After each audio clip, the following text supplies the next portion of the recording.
Halo, perkenalkan saya Gani Angga MA, salah satu peserta Sekolah Paralegal Nasional dari Kabupaten Banyuwangi. Nah, di pertemuan ketiga kemarin, kita membahas tentang PKPU dan kepailitan, penundaan kewajiban pembayaran utang dan kepailitan. Nah, sekarang kita akan mereview lagi, kita akan membahas sedikit tentang PKPU dan kepailitan. Jadi, PKPU dan kepailitannya adalah skema untuk menyelesaikan sengketa antara debitur dengan kreditur.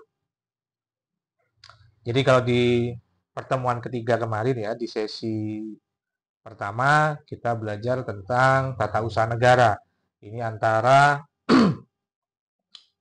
perorangan atau badan dengan pejabat tata usaha negara atau badan tata usaha negara. Kalau di sesi keduanya itu sengketa antara pekerja atau buruh ya dengan pengusaha. Nah, kalau sekarang di sesi ketiga itu adalah sengketa antara debitur dengan kreditur. PKPU dan kepailitan itu adalah salah satu proses penyelesaian sengketa antara debitur dengan kreditur di mana si debitur ini sudah tidak mampu lagi untuk menyelesaikan, untuk membayarkan utang-utangnya. Padahal utang-utangnya ini sudah jatuh tempo. Itu begitu. Nah, lalu apa sih bedanya kepailitan dengan PKPU? Sederhananya begini.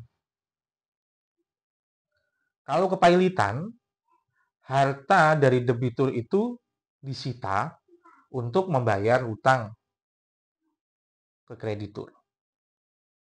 Jadi kalau kepailitan ya, hartanya si debitur disita digunakan untuk membayar utang.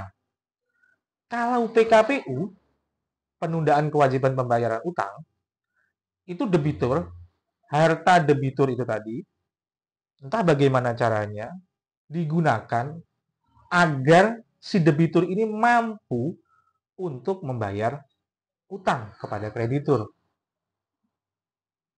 Nah, biasanya atau contohnya itu adalah dengan restrukturisasi utang. Nah, ini adalah salah satu contoh eh, penyelesaian PKPU, penundaan kewajiban pembayaran utang. Nah, sengketa antara debitur dan kreditur ini banyak sekali terjadi. Apalagi kalau kita ke pengadilan negeri itu banyak banget ya sengketa-sengketa seperti ini. Nah, cuman umumnya orang-orang akan mengajukan gugatan itu di pengadilan negeri. Nah, karenanya kan jika ini bergulir di pengadilan negeri, maka prosesnya pasti akan lebih lama. Karena dari pengadilan negeri bisa jadi nanti ada banding di pengadilan tinggi, kemudian mungkin bisa jadi kasasi di Mahkamah Agung, bisa jadi PK, peninjauan kembali.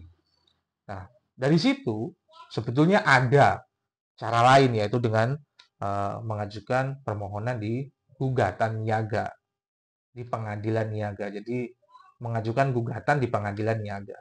Nah, pengadilan niaga ini baru ada di beberapa daerah di Indonesia itu. Contoh ada di Medan, di Jakarta, di Semarang, Surabaya, sama di Makassar. Itu begitu. Nah, kepailitan itu berbeda dengan bangkrut ya. Ya, jadi kalau eh, ada istilah pailit itu tidak sama dengan bangkrut. Jadi kalau bangkrut itu adalah keadaan rugi di mana seseorang itu tidak belum tentu seseorang itu punya hutang. Jadi berbeda dengan pailit. Nah, tentang kepailitan ini diatur dalam eh, Kitab Undang-Undang Hukum Perdata atau KUH Per, ya, khususnya di pasal 1131, 1131, 1132 tentang piutang-piutang yang diistimewakan pada umumnya. Jadi di pasal 1131 segala kebendaan si berutang, baik yang bergerak maupun yang tak bergerak, baik yang sudah ada maupun yang baru akan ada di kemudian hari menjadi tanggungan untuk segala perikatan perseorangan. Nah, ini adalah dasar hukumnya yang digunakan pada kepailitan.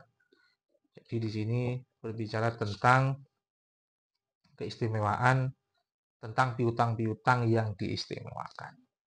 Nah, oke, sekian dulu perbincangan kita tentang kepailitan dan PKPU. Terima kasih.